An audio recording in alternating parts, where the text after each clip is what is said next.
Thank you for joining us.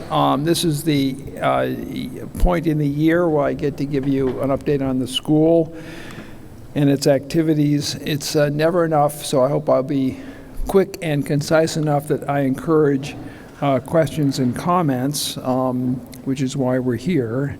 I hope some of you who haven't been through this incredible building got a chance to see it. It's a very special place for medical education. And we're delighted to be here. And those of you who haven't, this is where we have our soiree in the evening, in the fall for the alumni reunion. This is where we have match day celebration. So it's a pretty special space, and we have remarkable educational activities for the School of Medicine as well as nursing and dentistry. I want to just comment on the late passing just 2 weeks ago now of Nate Berger, an incredible fixture of this school, university, and over at University Hospitals, where he was a compassionate physician, incredible leader, began our comprehensive cancer center. I happened to be his first recruit, Nate was known for his sensitivity about all of us, knew our families, recruited like crazy, had incredible intellect in his science and understanding of cancer, and was a remarkable leader for the decade or so that he was the dean of the School of Medicine. His number of his children are physicians, and so he certainly carried on in the tradition and has a child who's an alum of the medical school as well. I just want to remind you our mission is to improve health globally by linking research to populations in a superb educational environment. And I think, again, having you see this space, you realize why, when the opportunity arose to move the medical education program here, it put us networked with the Cleveland Clinic, but also allowed us to bring other schools into the building and to navigate creatively across University Circle. And when I say globally, we now have faculty of the School of Medicine here in DC for our Masters of Anesthesia program, in Austin, Texas, in Houston, Texas. We're talking about opening up another program in Seattle.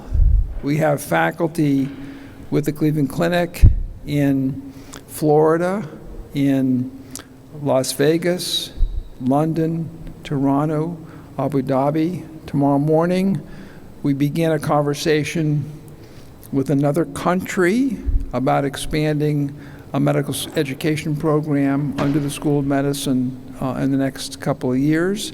So we are an international School of Medicine with over 3,400 full-time faculty on the 5 campuses in Cleveland, and about 180 to 200 full and part-time faculty across the world. And we're now in discussion through the Harrington Discovery Program for University Hospitals about introducing part-time faculty in rare diseases at Oxford University Medical Center. So it's a remarkable expansion of our footprint, of our capabilities, and our vision. So when we say global health, now we mean it. So I put together a strategic plan when I took over in 2020 and first published it in 2021. I'm reminded that we're about a year and a half from a new one, so I got to get to work next year.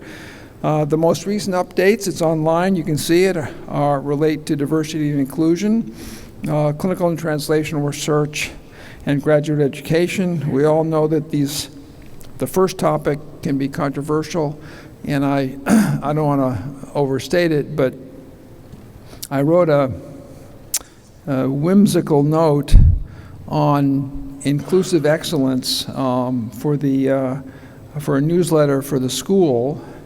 It was picked up, went viral, and created a little bit of controversy that when I use the expression inclusive excellence, what I was really talking about was going against the Supreme Court decision, which really wasn't the intention. I believe in inclusive excellence for science and education, and we will continue to carry that on.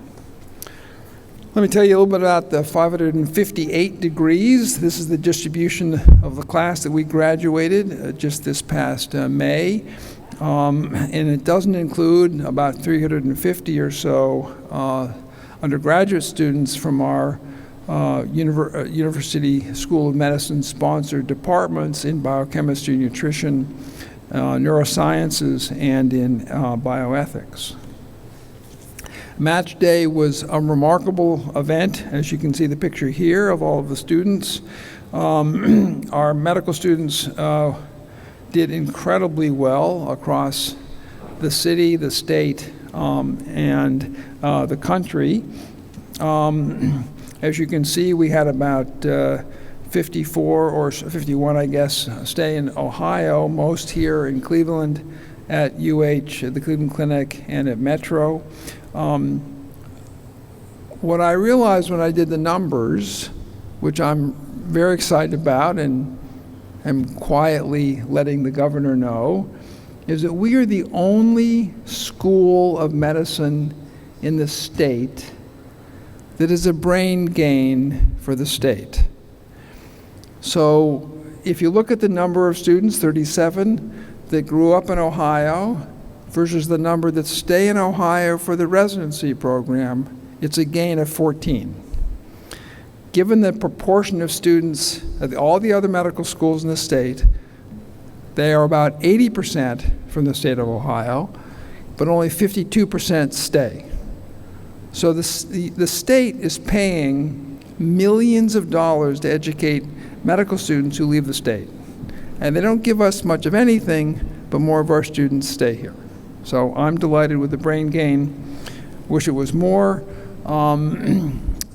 Also, I'm glad that we have students that are also going to prominent residency programs around the country, Stanford, the MGH, Brigham program, Pennsylvania, Columbia, etc.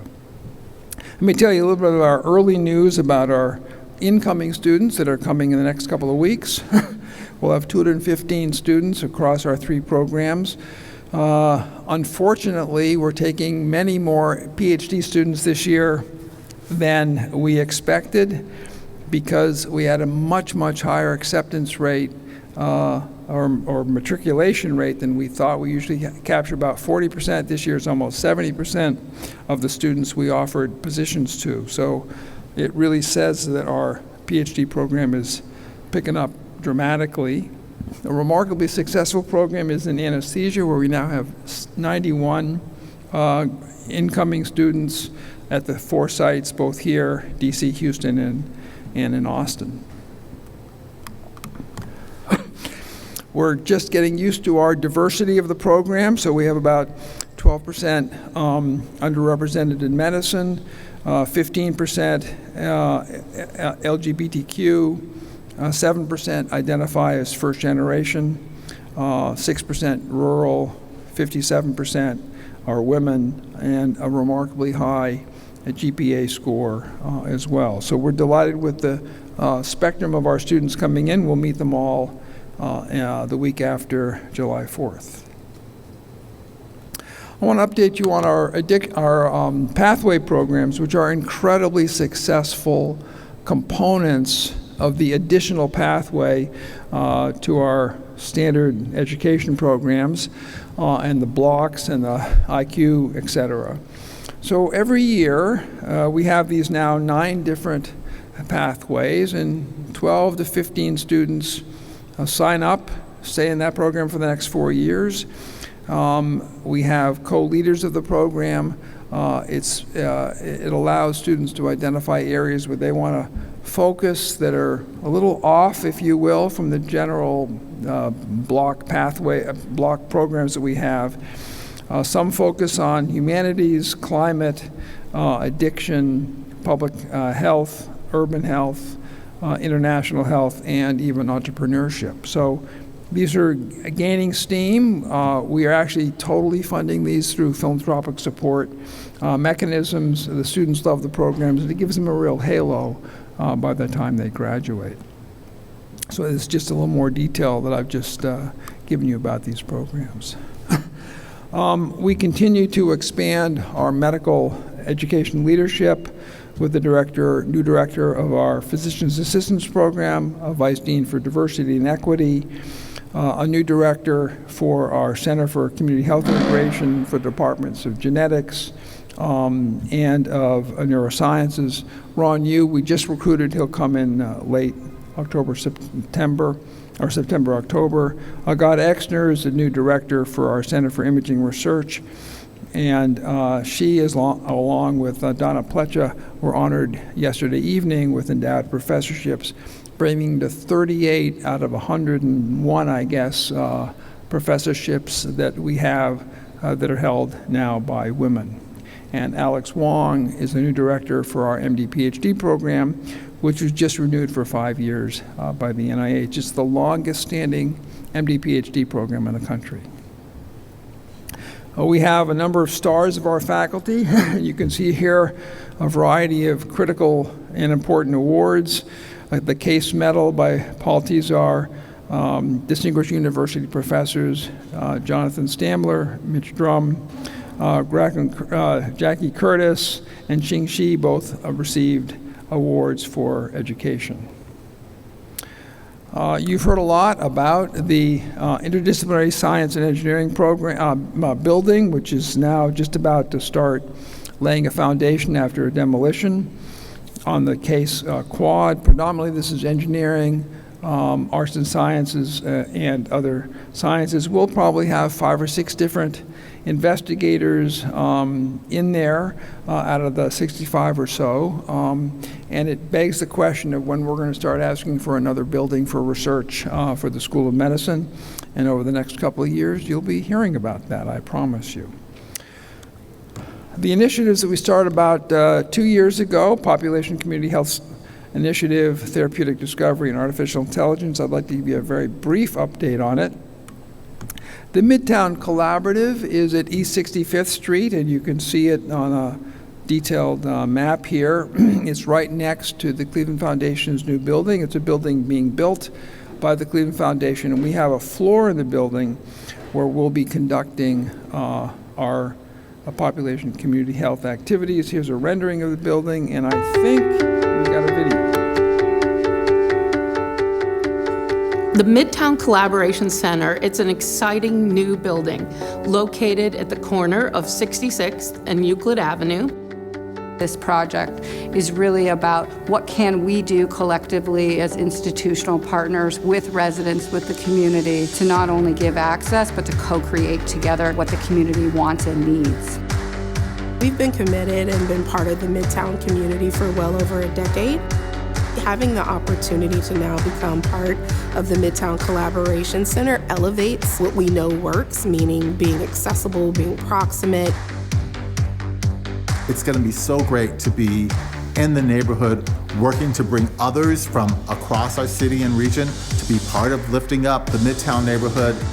I'm really proud of the fact that we could be a part of multiple partners working on one neighborhood with huge impact on the region. Being community focused and with a brewery being a community central ground, it was only a perfect fit for me to, join on with this project to provide this community space for people. I'm excited about being in the Midtown Collaboration Center because this project is all about community. I feel like I'm a part of something great. I really do. When I learned about the Midtown Collaboration Center, I immediately saw an opportunity for CIA to be a part of that. When you think about the cornerstones of innovation, it all starts with collaboration. To be able to just literally bump into each other will automatically create opportunities for partnerships that don't exist. It's more than just what goes on in the building, it's what blooms from what goes on in the building.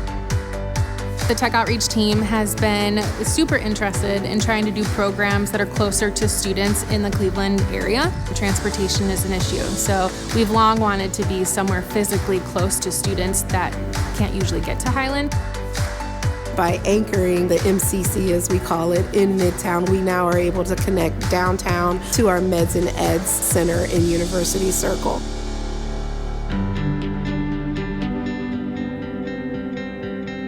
Case Western Reserve University's movement into the Midtown space represents an opportunity for us to locate all of our population and community health work from all over the university within one space for that bold goal of health equity in our community. With Case Western, we can do community outreaches together.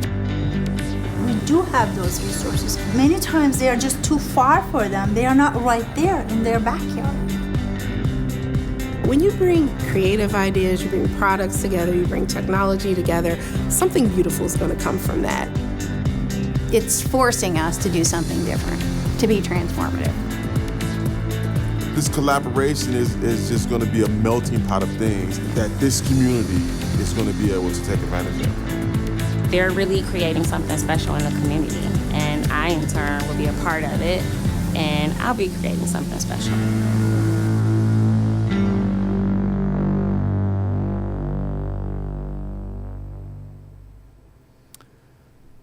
So let me explain what I just showed you, okay? So it's in the Huff neighborhood, a block from League Park, a block from the Huff neighborhood library, and three-story building. We'll have the top floor with 8 of our faculty moving their academic office to that building.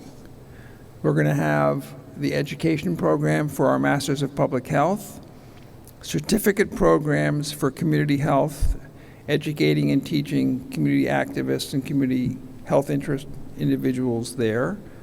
We're going to be moving our Case Comprehensive Cancer Center community outreach and engagement program there. Our medical students will have an opportunity to come in for medical screening in the community. It's going to be transformational for many of the aspects that we do, and we'll be partnering and interacting with, as you saw, Highland, Jumpstart, small business activities. There'll be a pub, the Pearl Kitchen.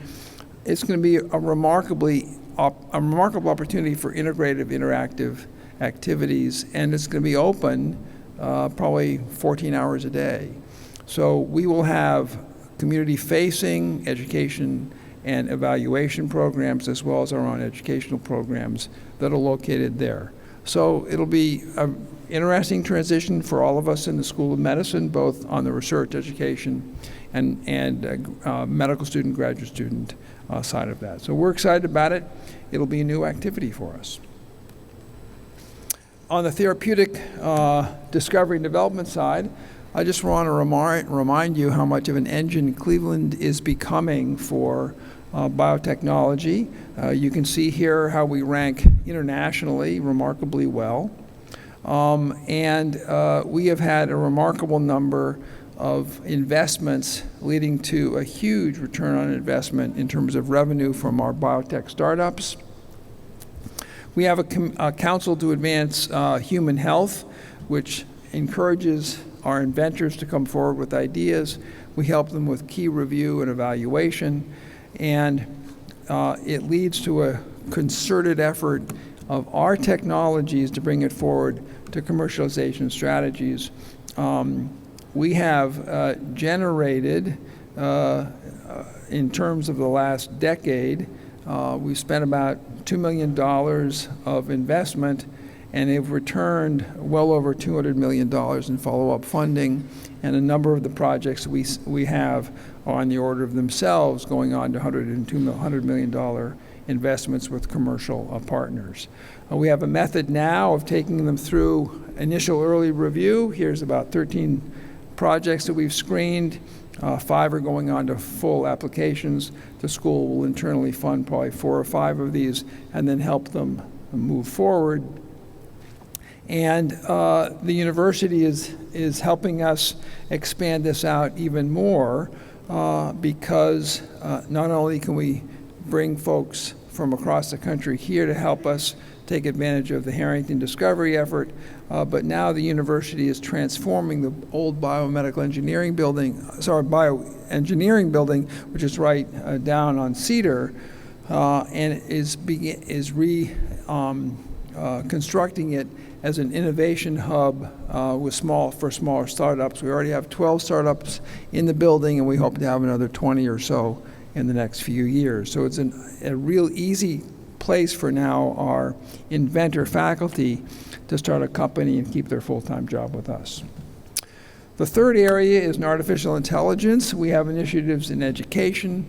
Finally, with our medical education program, we're going to have a ChatGPT 101 for all of our medical students. We have coursework in our MD and PhD programs, our master's programs through School of Engineering, the Computer Science Department, Biomedical Engineering, and we're rapidly upticking our competencies and capabilities in research and drug discovery, genetics. You heard a little bit about population sciences, and in clinical data aggregation.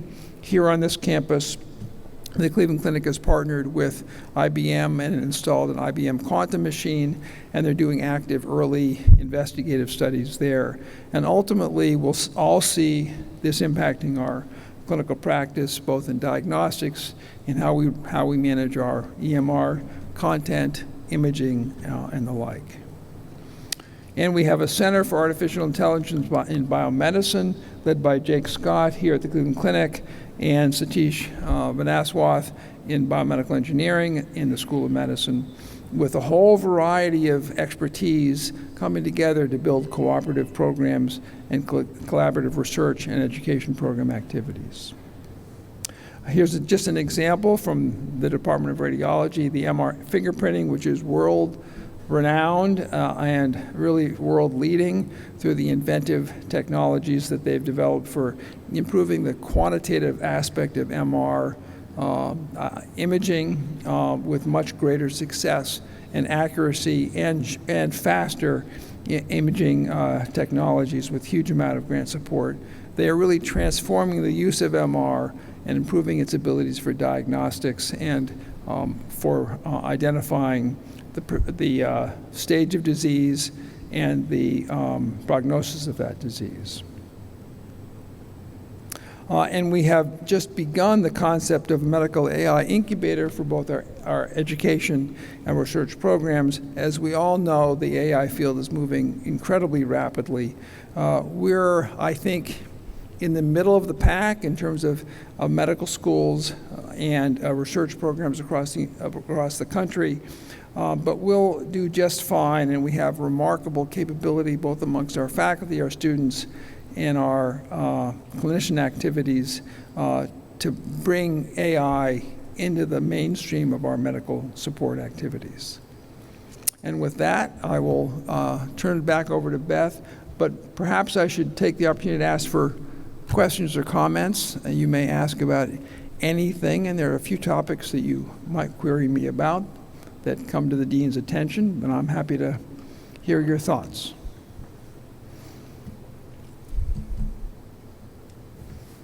I'm concerned about the AI and how we use it. I think for ambient documentation purposes and to ease the work in the EMR, it makes a lot of sense.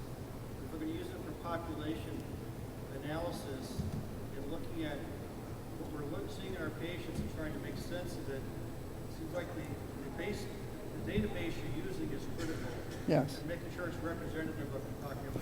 So the question was, how can we make sure that if we're using AI for database analytics, especially for diagnosis and even prognosis, how do we know that we're getting accurate data, that it's unbiased, that it understands our population? And the answer is, the good news is we realize we don't know how to do it yet, okay? So we have to figure it out. And there are a couple of key examples on this learning curve. I'm involved in a project with some of our imaging colleagues, and they developed an incredibly accurate data set for imaging analytics for lung cancer. And we took it to a new population in a different country. And they went through 3 months of analysis.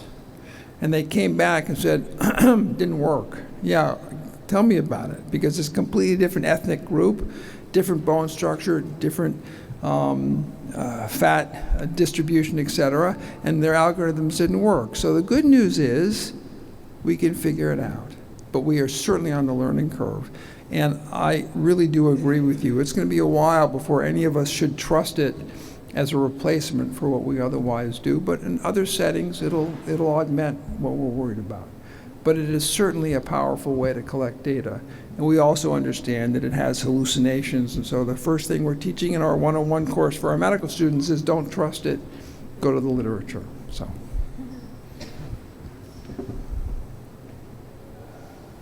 We do have a microphone. Oh, wait, hold on. Yeah. We have to use the microphone. Oh, for the live stream so people can hear it. Yeah, thanks. Stan, just a comment for the next time you talk to the governor. When I got here in 1970 as a medical student, there was, I'm pretty certain, financial support coming from the state of Ohio into the medical school. And the yin and yang was the school had to take so many from Ohio.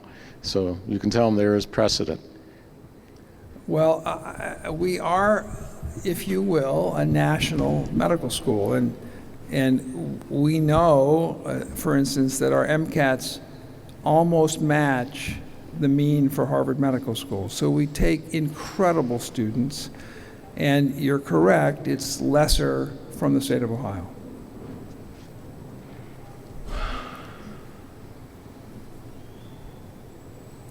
Well, I'll be here until you break, and I'll turn it over to Beth.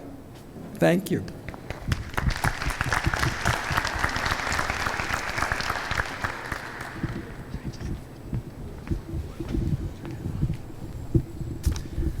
Okay. See if I can click along with what my papers say. Yes, okay. So first of all, thanks to all who are here tonight and to all of you who volunteer for various activities related to the School of Medicine. I'm going to... You're ahead of me. That's good. There are various ways to be involved, and some of you are already involved with these, but I'll run through a list, which actually you can all read this, I'm sure. I suppose I could have people raise their hands if they participate in any of these. Could the board members who are here raise your hands? Okay. Anyone who is on a committee but may not be on a board. So with this, I want to point out that you are welcome to be on a committee of the board of the Medical Alumni Board without being an official board member. So we like the input of other alumni also. Reunion class committees, anybody on that? Jim, Jim's always on that. CWRU Med Connect, so that is, this will show up in a bit again. It's the way to network with other alumni, either to find out how students can connect with alumni for rotations or when they're interviewing for residencies or mentoring, and then how alumni can serve as a mentor. IQ facilitating, we don't call them committees anymore, they're called blocks, so if there are any facilitators here, if you could raise your hand. So, yeah, two of us. It's fun. It often is retirees, alumni, or people who are on the faculty of the School of Medicine, but it's fun to be with the students. Other ways, these other things, so physical diagnosis, it's not the same as 40 years ago was, but it's working with students to hone their diagnostic skills. SAMI, I always forget what that stands for, but it's a simulation program that the students do. And LCSP is longitudinal program. So if the students stay within one office setting or one school, one hospital, rather than rotating. It's a longitudinal process. Reunion events is another way to engage. So besides being a reunion class committee person, you could come to the reunions. That's good too. Admissions interviewers, I think some of you here do that, yes. And then application reviewer, that would be where you actually look at the applications. You don't necessarily interview the students. So lots of ways to be involved. And some of them require more time, some less. The folks who help connect the volunteers are happy to find something that fits your schedule. Current alumni board, I'm not going to read all these actually, but we do have 8 committees. One is not showing up there. It's a medical alumni board, Dean's Advisory Council. And generally we have 2 co-chairs for the committees. One often is a more long-standing chairperson, and then another one who may take over or who at least has some other additional ideas to bring forth. Medical Alumni Board, that's the current list. I'll give you a brief review of what the board has been up to this year, but I have to catch up on my papers. With the awards committee, in some years it's been a little tricky to get some nominations for the annual awards, but this year, through the work of both the committee and the alumni office folks, particularly Laura Stegman, who works with Sheila, there were lots of nominations, so that's great to hear about the alumni for one thing, and then have more folks to review their bios. Communications committee works to get the news out, not only to alumni, but to the university community about what's going on. And they are revamping the way they send out communications. They've been using some more targeted e-newsletters and working on a way to get things that are submitted out onto social media. So I won't see you on social media, but I'm sure a lot of you do use social media. The development committee has been working on promoting a couple of new funds, the Level Up Fund and the Emergency Fund, which are ways that when a student is in more urgent need or just cannot make ends meet for opportunities that others may easily access, that the school, through an application process, can provide some extra funding. So this year, those 2 funds were more targeted when we were promoting contributions to the school. The diversity committee worked with some of the staff of the university and the medical school, so the whole university's office and the medical school's office, to create a module for diversity awareness. And then what's hoped is we'll have a training session or an educational session, probably an online group, when new board members are onboarded. And then also that could be if other members of the board want to do sort of a refresher on what the current thoughts are for diversity awareness and self-education.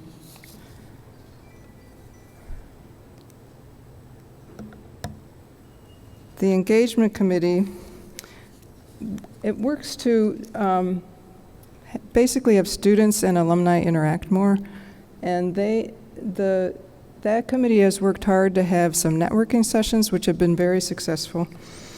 They also are launching a couple of ad hoc councils, which will be under the engagement committee, where we'll be able to get more input from the MSTP's students and the graduate students. The School of Medicine now has a number of master's programs, and the students in those programs are part of when they graduate, they're part of the Alumni Association, and engaging them more into the activities and also getting the mentoring and the networking going is part of what is the impetus for those ad hoc councils. CWRU Med Connect is under the engagement committee. That's the online platform where you can set up your profile, and then students can go through and look based on your area of expertise or your year of graduation or your geography, and connect with alumni to try and help with some of their needs. This year, recently, there was an event that was suggested by Karen Ashby, one of our grads who's OBGYN, that the medical school really provides just a social, fun event to network with current residents and have them aware basically of what the Alumni Association is, but also just have a chance to interact. And the hope is that we'll be able to do that with other specialties. So this was targeted to OBGYN residents, but to probably expand it to other specialties and then bring residents from the various hospitals together to interact with each other. So it's not set as to how often that will be or how many different subgroups will be split off to have an evening, but that's the plan to try. And the purpose of that is to get them aware that there is an alumni association, and also while they're still in town, while they're just getting started, realize they can be involved to a greater extent or lesser extent, and hopefully basically nurture some involvement over time that way. The alumni office had a couple of events this year. One was We Love Our Future Alumni. So what they did was at Valentine's Day, they had a setup right here with gifts for the students and cookies and that. So just to, again, make the students aware of the Alumni Association and also get contact information so we can keep track of them over time. Also, for another focus for the alumni office and the board has been to be able to engage the students who are not in the straight MD track. So there is such a thing as the Graduate Education Appreciation Week, and a similar event to the We Love Our Students was held for the graduate students, and that was held over at the main campus. Legislative committee, that one is always in existence, but its work involves reviewing documents as reviews become needed. Oops, hang on. Nominations. 12 new board members in the last 2 years, MDs, PhDs, a variety of geography locations, and we now have a more formal onboarding session for the board. There also have been more students involved in the committees of the Alumni Association and also participating at our board meetings, which is good. The last thing on there, the Medical Alumni Board Dean's Advisory Cabinet. That is a group of 4 to 5 alumni who will meet once to twice a year with the dean, both to bring concerns or questions to the dean from the board, and also hear from the dean how the alumni board can actually be helpful to causes that are of particular interest to the dean and the school.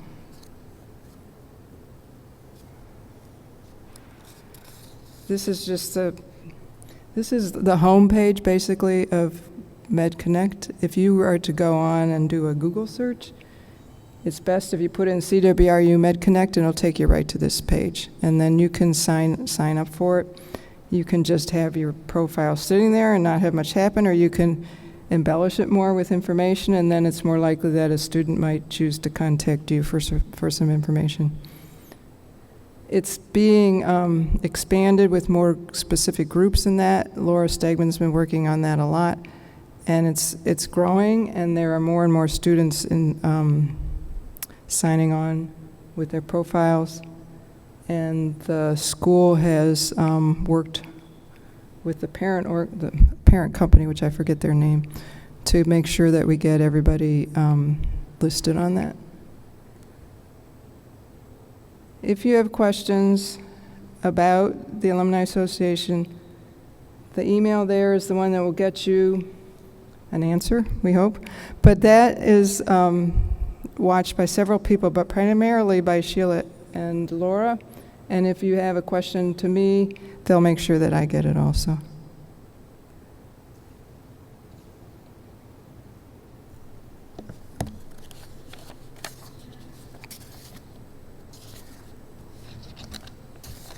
I have to catch up again, sorry.